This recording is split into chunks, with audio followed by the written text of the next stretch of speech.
seesaw bench press.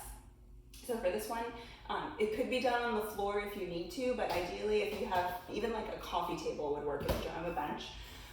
But big thing about the setup before we even pick up the weights is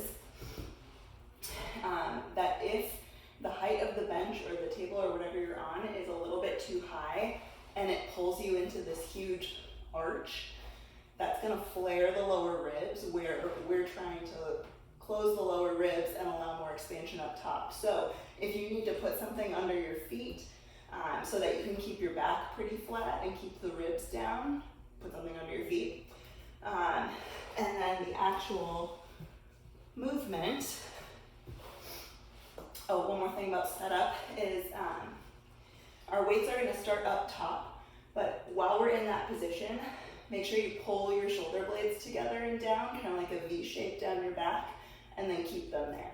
So even when you're pressing up, we don't want to end up losing that little pull between your shoulder blades.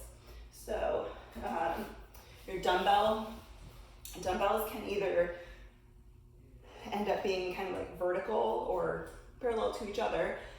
You can put them in kind of a diamond shape, or sorry, an arrow shape, or they can be out here. If one of those, a lot of times, sometimes like this one, if that tightens up your neck or makes your shoulders shrug, then let's stay away from that one. The one that tends to be most comfortable for people is the arrow shape. So my back is flat. I'm making sure that my ribs aren't flared. I'm gonna get my dumbbells up and then scooch my shoulder blades together, make sure that they're always pulling, and then one at a time,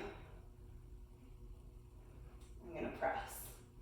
And these ones, like where with our rows we were pulling to our rib cage, with this one, your arm can come down towards your chest. And the reason we're going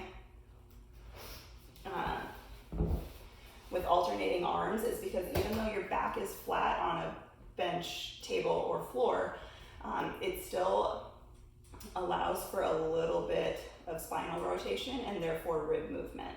So that's why, for our purposes, I really like the kind of seesaw motion that we're doing with both these and the gorilla rows.